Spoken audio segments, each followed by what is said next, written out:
Hello and welcome, welcome, welcome. Welcome to House of Light's very first Learning Love live stream with the most amazing Adrian Wynter, facilitator, co-founder and teacher of Learning Love. Thank you, Adrian, for agreeing to do this. Just about. I'm Sally. For those of you that don't know me, I work behind the scenes at House of Light, and I'm here helping Adrian share the benefits of Learning Love and share what it's all about. So first of all, welcome. We have people joining already, so feel free to comment, to come in and say hello, to give us those love bombs, and also to ask any questions as well. So I'm just going to check what's happening here on the laptop. So maybe you'd like to say a little bit about how you discovered Learning Love and your journey into becoming a teacher. Well, I started with Christian and Amana, who run the Learning Love Institutes, on a 2-week retreat, I think 16, 17 years ago, which was quite a baptism of fire for me. I'd done very little inner work, very little therapy, and I was in a real fix in my life. I was struggling with my marriage. I had a several-month-old daughter, a stepson, and my sister was beginning her 5-year journey to death with cancer. So You had a lot on your plate. I was struggling, a lot emotionally and practically as well. Yeah, and up to that point, I was one of those people who thought therapy was for self-indulgent people, or for the weak, or I just didn't think I needed that. And this, I'm very grateful for the position I found myself in, because finally I went, okay, I could use a helping hand here. Fantastic. And that's how I came across Christian and Amana, and over the years I've been on many retreats with them and loved the work, I don't always love the process, but the experience of how it's changed my life and how I perceive life today, how I can enjoy really so many bits of each day, quiet bits, which was simply not on the menu for me before, got me to a point where I want to share it with other people. And when I got to that point, I couldn't admit it to myself, because the idea of me teaching anything or saying that I could be of use and help was not. You didn't see yourself as the teacher or the leader or in a space. I didn't think it was. I didn't think it was possible without doing a 7-year degree and having all those papers, which is not possible for me. I'm very dyslexic, and I had a bad time with education first time round. There's no way I would go back to England and sit in university. And I thought that's what it would take, until I talked to Christian and Amana about it, and they said, no, we've seen you do enough of this work, and you understand, having gone through the processes, and you're carrying on with the processes, and since then I've trained with them so that I can teach it and share it. Wonderful. But that's amazing for me to now be at a stage where I'm doing sessions with people and I'm running retreats. I still kind of have to pinch myself. And here you are. Yeah. Well, we've got quite a few people joining, so should we say hello to the people that are joining? So Manjula's here, Great. and Jenny Wilkins, Michelle Dowling. So thank you so much for joining us, and if you do have any questions for Adrian, just pop them in the comments and we will answer them, or I should say Adrian will answer them as we move forward. So why Learning Love? What is Learning Love? Because when I first heard about it, it was not a model or a learning process or a process that I'd really heard of before actually meeting you. Well, Learning Love, I mean, I think a lot of people think, wouldn't that come naturally? Surely, being human, we would know how to love. We grow up and we learn how to do it, and there we go. But, for instance, who taught you how to love yourself or how to love another? Ooh.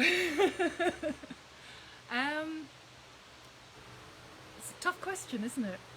How did I learn love? I honestly, there's nothing specific. There really isn't anything specific. I know I was loved as a child in as much as my parents could love in their understanding of love.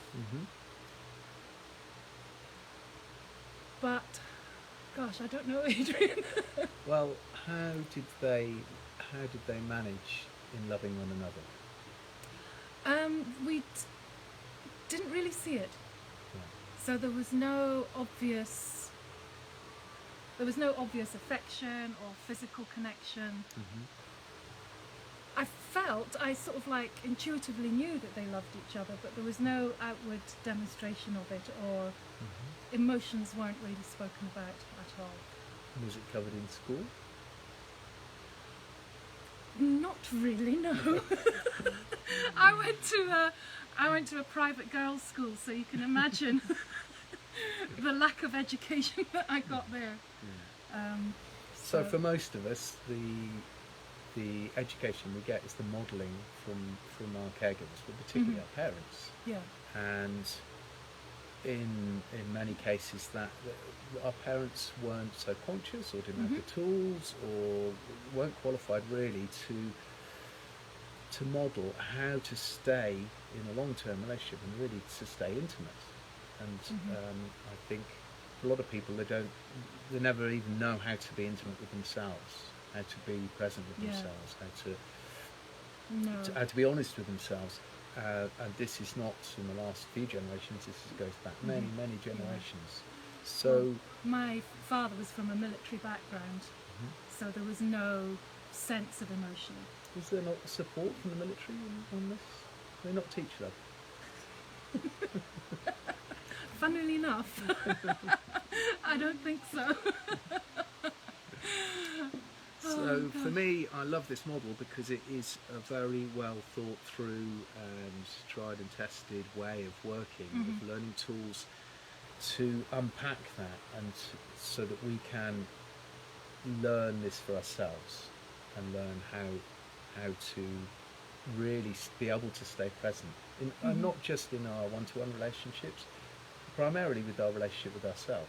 But we don't have to be running away all the time, because if we're uncomfortable with being with our feelings and we don't know tools to deal with that, then we're constantly on the run, or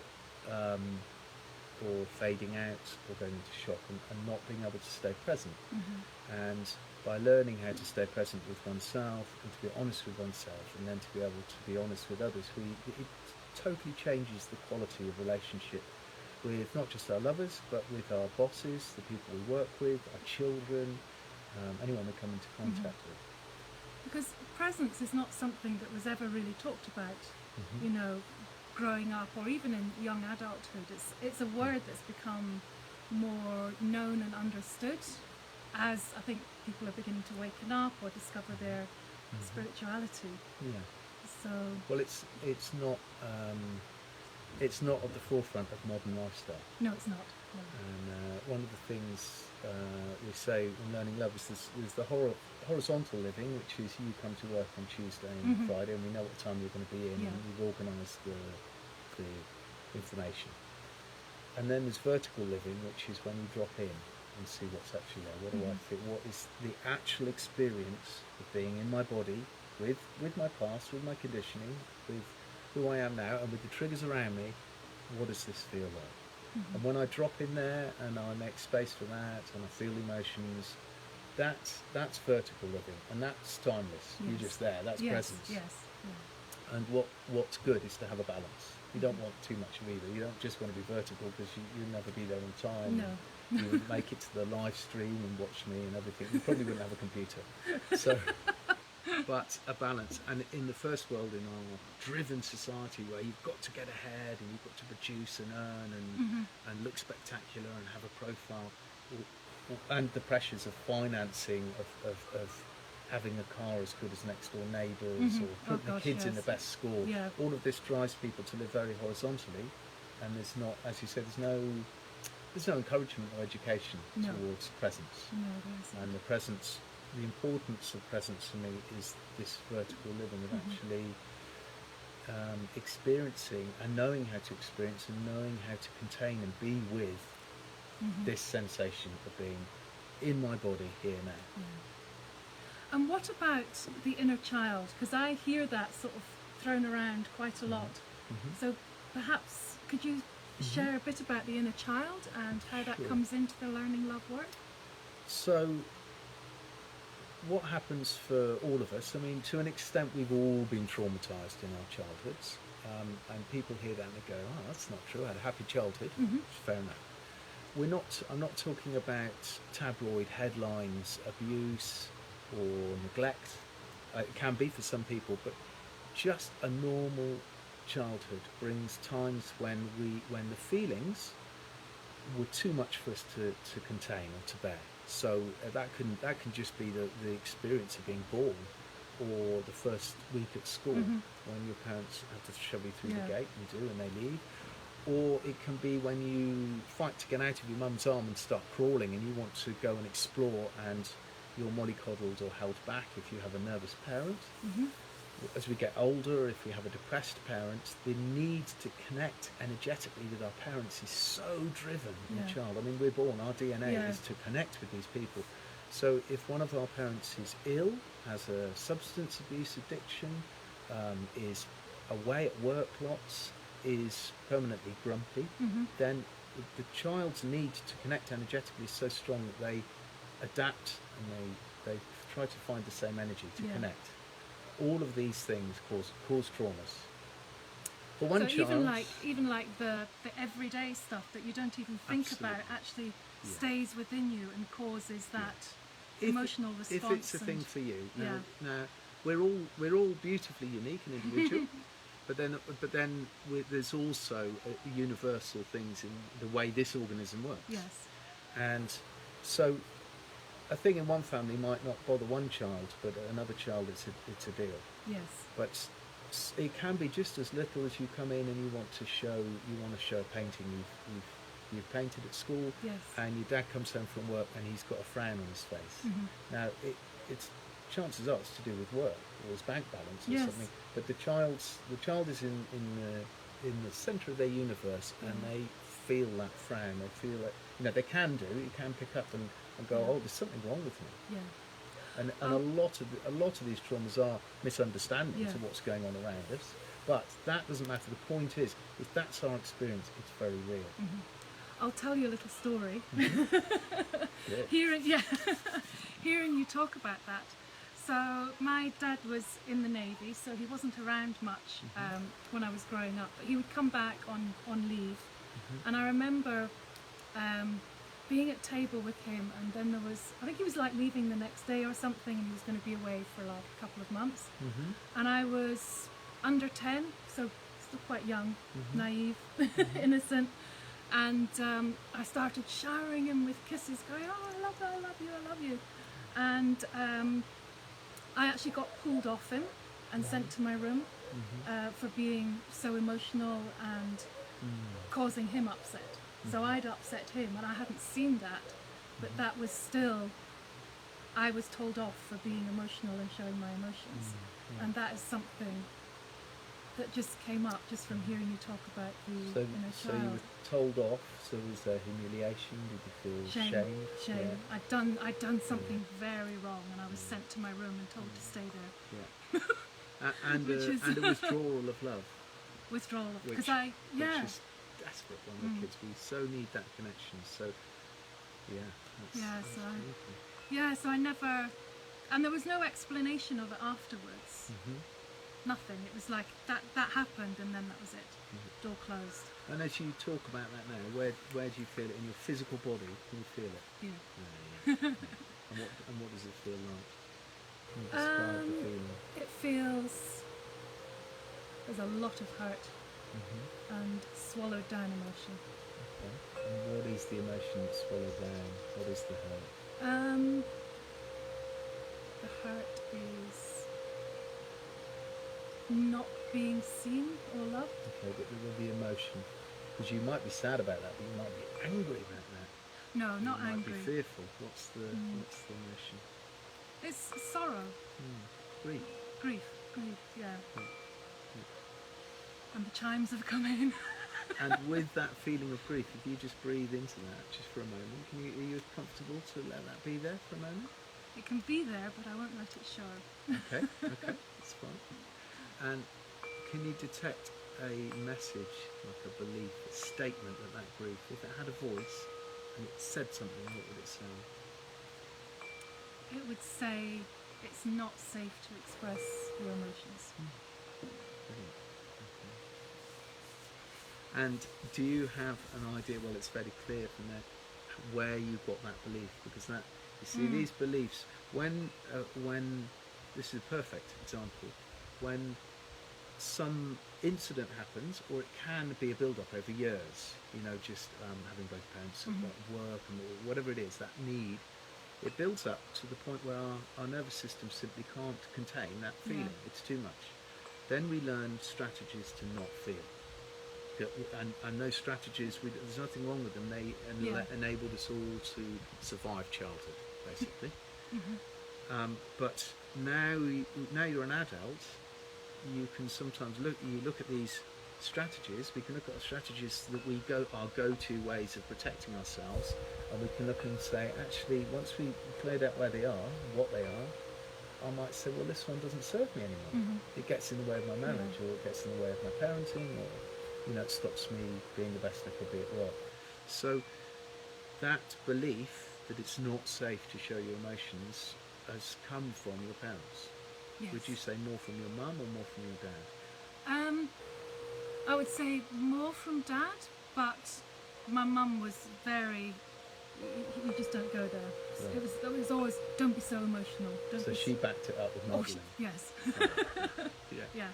Okay, so then the useful thing with this is now you can see that that's not, you weren't born with that belief. No.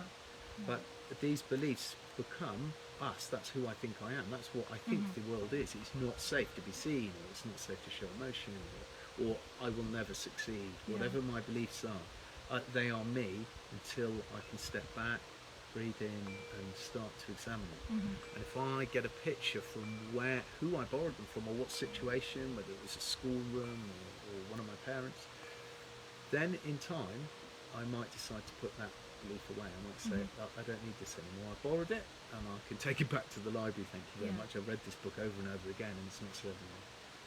So that's a little part. It was a beautiful example of some of the tools we use with Learning Love to start freeing ourselves up from negative beliefs that we've borrowed. And that when we do this as children, we learn, we hit on this vulnerable layer as we get the knocks of life. It brings up feeling we can't deal with, and then we learn our protection, we learn our strategies. So by the time we're adult, for some people that's reaching for the bottle, other people will work too hard, other people will just disassociate, go out of the room, vanish from the body. 3 days later you're like, God, why didn't I speak up when we were having that conversation? Or it can be role play. We learn to go into our roles. So like, I can't afford to feel this. I'm in my role as dad, or as husband, or as the joker within the family. The roles we all learn to play, and the family expects it, and it works. So a lot of this is examining what those strategies are for ourselves, and then just seeing whether they serve us or not. If they don't, we keep observing them until we maybe let them go. Gosh. And do you find that people have like self-sabotaging patterns that originate from issues that happened in childhood? Absolutely. So a very clear one would be somebody who has had a difficult relationship. I know a good friend of mine in a very difficult relationship with his mum. He's brought up just by his mum, really difficult. And he would very much like to be in a relationship now. Yes. But he protects himself by always choosing unavailable or inappropriate partners. So that it's safe. He says, I've met this woman and we talk about it, and there's just no way. And in that way, he's safe from actually entering into the relationship he says he would like to have, but he's protecting it. So he sabotages by not. I mean, we call it looking for love in all the wrong places. And another way of calling it is shame shopping, where some people go out and they pick a partner who isn't serving them. Somebody that it's not good for their self-worth, puts them down, or doesn't support them, because that's all they feel they're worth when they pick them. So you can go out shame shopping and you find somebody that will keep that status quo. So if somebody wanted to experience learning love, or they feel the call, or they feel that it can really help them, how do they go about that? Is it one-to-one sessions, or is it groups, or is it online, or is it in person? Well, I came to it through group work, and it's definitely for me, I loved it straight away. The benefit of seeing the dynamic between the group, and that's something you can work with. It's like, okay, so you can see that these feelings come up not just with your partner or with your life at home, but within the group, and that's really helpful. And you learn from other people's stories as you work through. And I run retreats in May and in October each year, and spring. That's here at House of Light, isn't it? Yeah. So I'm running one with Manjula on. Do you have the dates? 8th to the 13th of May. 8th to the 13th of May. Manjula's online with us. Great. Hi, Manjula. And again in October with a woman called Evelyn. And in the meanwhile, I do one-to-one sessions or couple sessions, so anybody can contact through the website. My phone number's there. Absolutely. I'm happy to talk to people and see if I can be of service. Do you feel that there's been more people in need, especially this year, because it's been quite chaotic this year? Do you feel more people are reaching out for methods and help? I'm sure they will be, and certainly I'm working with more people, but I don't know whether that's to do with the situation of lockdown. But my impression is absolutely it's a silver lining to this dark cloud is that people are going to have a bit more space to see what's important to them. A part of this work is meditation, and is coming in and sitting with stuff that's uncomfortable. So normally we don't want to do that, and we can hide behind work, being busy, our roles. Well, of course I haven't sat with myself. I've got to get the kids to school, and I've got to feed them, and I've got to bring the money in. You've got stuff to do. Exactly, you find many reasons. So this space, but when we do take space and face what's uncomfortable by practicing, and it's a practice, it's not a quick fix, it's not like 5 days you're going to be sorted. It's a practice that you get used to, and by practicing being with our emotions and our feelings and shedding a light on them, they begin, after a short while you start to have breathing on around them. And the beauty of this is, until that point we're reacting, we each react. With my conditioning of the last 50 odd years, given the trigger of today, somebody says something to me, or I'm let down from the building merchants, or something happens, or COVID, something happens in COVID, I get triggered and I react. And that's unconscious. It's like being a robot. It's a complicated robot. It would be difficult to write the program, but it's just reaction. I have no choice. And it feels like being a ball in a pinball machine where somebody else is hitting the bats, and it's like life's happening to you. And I remember this well. I don't feel like this anymore, and that was my life. It was happening to me. I was often in victim mode, and it would be like bash, bash. As soon as you get up, bash, down again. Yeah. Now I've learned to stop and be with it and feel through these things. I have breathing room around. So when that trigger happens now, I have the choice to respond. Now I might respond in exactly the same way I would have. I've got the choice. Yes. But I can choose to respond in a different way. And it doesn't feel like I'm being knocked around by life. It feels like I have agency. Of course I'm not in control, but I feel more able to go with the flow, I felt more joy actually in the experience of everyday life. Do you have any sort of tips or insights that people could start to use? If somebody's watching today, is there something that they can immediately start to do that might help them move more into their hearts? Yes. Or into a space of self-love? Often when we're triggered, but in fact, even when we're not triggered, often our energy comes up and out. So if I'm triggered, I might say, she said that, she made me feel like this, or the government are being too like this, or they're not being like that. Or that up and out energy when I'm complaining or I'm judging, Yeah. then that up and out energy, if you can catch yourself as it comes up and out, blaming, judging, complaining are all key things. As soon as I'm doing that, I'm up and out, Yeah. I'm looking in the wrong place. And it's good to come back down and in, and not to bring the judgment onto myself, but to just go, what does this feel like? Yeah. What is it here? Like you just felt. like it was, Where do I feel this? And if I feel tight in my stomach, or it's hot in my heart, or even if I feel nothing from the neck down, I'm in shock. And this also is good to see. So then you sit with that and you go, is this familiar?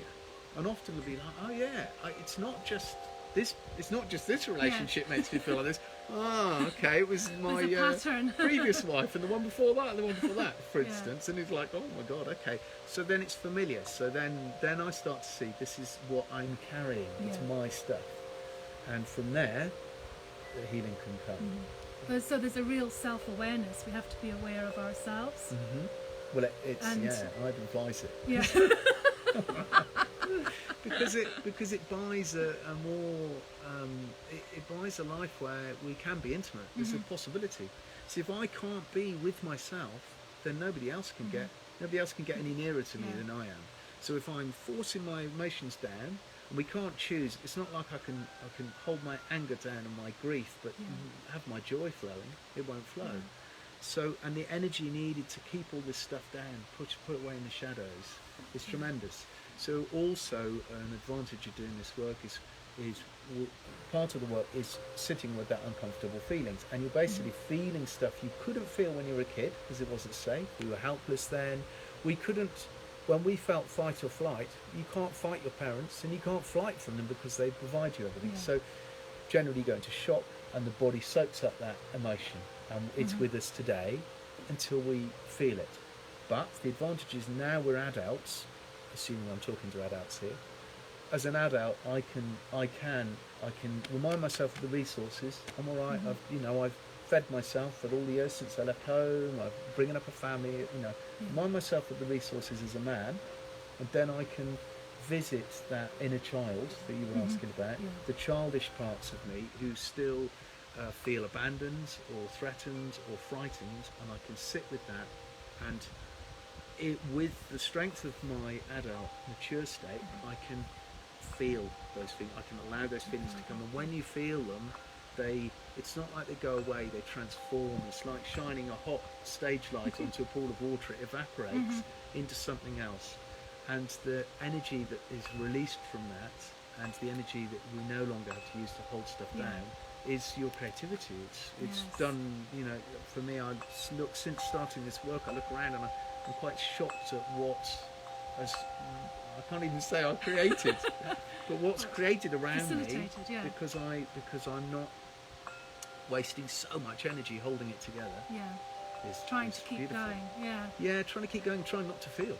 It takes courage, I think, to be with yourself and to start looking Absolutely, within. it does. There's no two ways about it, and most people only come to this level of deep work through suffering. Actually, they get to a point in life where they go, I've had enough of this. I'm sick of paying the daily price for staying with the same habitual mechanisms that are not serving me. So eventually, as I did, I got to a point where I started okay, I do need some help. This is miserable. We've got, there's a comment from Jenny here saying, wow, I would love to explore learning love. I have so much love and choose the wrong partners. So I think there's a lot of people out there that want love and yearn for love, but don't, myself included, I've got a history just like everybody, but we don't know how to go and help ourselves sometimes. So I think sharing more about learning love is hopefully going to allow people to see that this is a really beautiful way. That's why it's my passion. I would say I'm now in a functional relationship, which started, I suppose, in my mid-40s. First time in my life that I've had a functional relationship with a woman, and that's absolutely possible because of the work I've done, and mostly with Christian and Amana with the Learning Love. Because up until then, I was shame shopping. I was working from reaction, and the partners I would pick. Mm-hmm. It was difficult Yeah. and painful and lonely, and Yes. I doubt it was much more fun for them. But it took doing a bit of this work and really finding out where I'm at, and being able to be with myself. Because when I look back, my life was, my way of not feeling was full on bombardment of sensations. Yeah. I couldn't sit quietly. I couldn't be alone. Anything quiet and gentle was just like, ugh, to me. I was like, oh, throw me Yeah. off the cliff, take me paragliding, give me some drugs, a new partner, a new country to explore, danger, high speed, bang, bang, bang, bang, and anything quiet in between was just a bit like icky. Yeah. And I realise now that I just couldn't be with myself, but therefore nobody could be with me either. Mm-hmm. And this process allows us to learn to love ourselves. Yes. And that opens the door. It also allows us to learn how to be able to be vulnerable. And we're not taught how to be vulnerable. No, and it's we're not- scorned, isn't it? Yeah, it's, that's right. You know, there's a comment from Jenny here saying that she's learnt how to repress feelings, and Mhm. I think that's really common. That's what happened to me as a child as well. You do not That's right. show your emotions, and the British sort of stiff upper lip Stoic attitude. upper lip. That's it. Don't show your emotions. Yes. Don't wear Exactly. your heart on your sleeve. Don't show your emotions and don't be honest. It's the British way. Yeah, Especially cover in it all love. up. You know, Yeah. I remember being really surprised when I was living in Holland, and I'd just come out of a relationship, and my Dutch friends were saying, "What are you doing, Adrian? We talk to you. You want one thing, and you're doing another. You're not living honestly." And I was like, "Honesty? When it comes to girlfriends, that's from a British point of view. No, you're with somebody. You haven't looked at anybody else. You don't. You know, Yeah. it's like that British stoic upper Yes, lip and yeah. manners. It's so." Yeah, what we're talking about here, Jenny, is also the learning to be able to be vulnerable, first of all with ourselves, and then when we can share that vulnerability with another, that opens a space for true intimacy, and then really beautiful things can happen. Mhm. It's been really wonderful to hear you talk about it. Even though you put me on the spot a little. So, tell us a little bit, how does like a one-to-one session work if somebody wanted to reach out to you? Okay, so you'll find my number on our website. You can ring me anytime. My phone's off right now, but it's on. And I do the first session is always for free to see if what I have to offer would serve you, and then we take it from there. And usually I encourage people, if they want to work with it, you book up for like 10 sessions, because this isn't a quick fix. I haven't got a magic wand. It's learning practices that I will constantly remind you of, and you need to take some time to get used to them. And by deciding to do a set of sessions, you come to weeks when you don't feel like a session, or you feel like you've got nothing to say, and those are often the breakthrough weeks. So it's about putting a little bit of structure around it, supporting yourself, prioritising and going, okay, I'm going to do this. So yeah, you can get in touch with Adrian or House of Light through the website, which is our new website. Yeah, Which email is- me, whatever feels comfortable. Yeah, and the website is houseoflight.love, so you can come on there. Yeah. And tell us a little bit about the retreats. How do the retreats work when you're working with Manjula or So Evelyn? we work there with a combination of a little bit of theory. Too much theory on this level is too much, literally, and falls over. It's too intense a subject. So we work with a little bit of theory, and then we use guided meditations to help people connect with how what we're talking about is for them, what their personal experience of the subject is.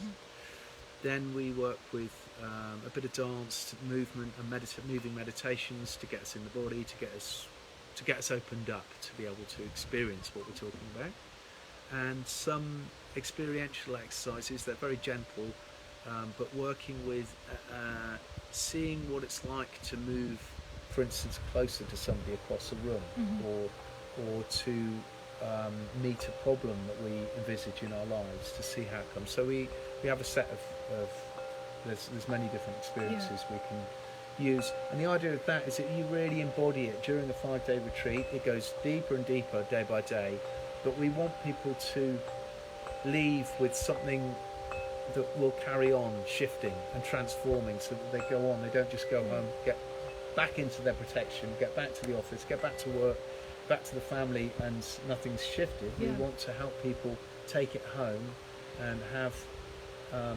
learn tools. So the experiential stuff's very important, because you embody it in the safety of a retreat centre, where it's held, where you don't need to be in protection, everything's held here. When you go home, suddenly there's that you're back into and the protection old life, comes. But if you've experienced it in experiential exercises, then you can catch it. That sometimes you're like, recognise this feeling here. Hang on a minute. So what do I do? Remember now, I contain first. I contain the feelings first, work with them, and then maybe this is a place where I have to set a healthy limit. And I go back to the person and say, it's not okay for me when you phone me up at 3 in the morning, whatever it is. So it's a combination of those. I love group work. I love 5-day retreat, because each 24 hours takes everybody deeper and deeper, and you've got the bond of the group as well, haven't you? And you create really strong sacred space and trust. And you get to see that you're not alone with this. The universal way in which we configure is it's very powerful to see other people struggling with similar things, and seeing how that can be moved through and helped. It's beautiful. Jenny's asking if you're on WhatsApp. I am, yes. Yeah. Absolutely. WhatsApp's good. Okay. Is there anything, or has anybody got any questions they would like to put in? If you want to ask Adrian anything, we're here. If nothing comes through, I think, is there anything else that you'd like to share about learning love, or your journey, or anything you think that could help people? No, I think that's good. Are we good? We're good, yeah. Well, I hope we are. Okay, so can't see anything coming up at the moment. So thank you so much, Adrian. Well, thank you, Sally. Thank you for forcing me to do this. We are actually starting, this is the second in a series of live streams. So we'll be doing live streams on Tuesday mornings every second week, sharing your learning love work, behind the scenes at House of Light, the gardens.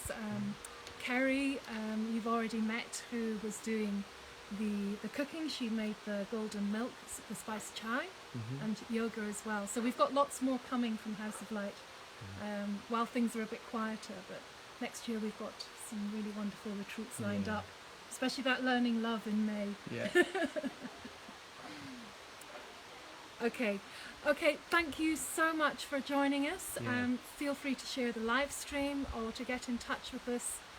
If anything comes up for you, feel free to comment on the live stream, and we will get back in touch with you and be there for you. So thank you very much, Adrian. Thank you for joining us. Bye. Thank you. Bye bye.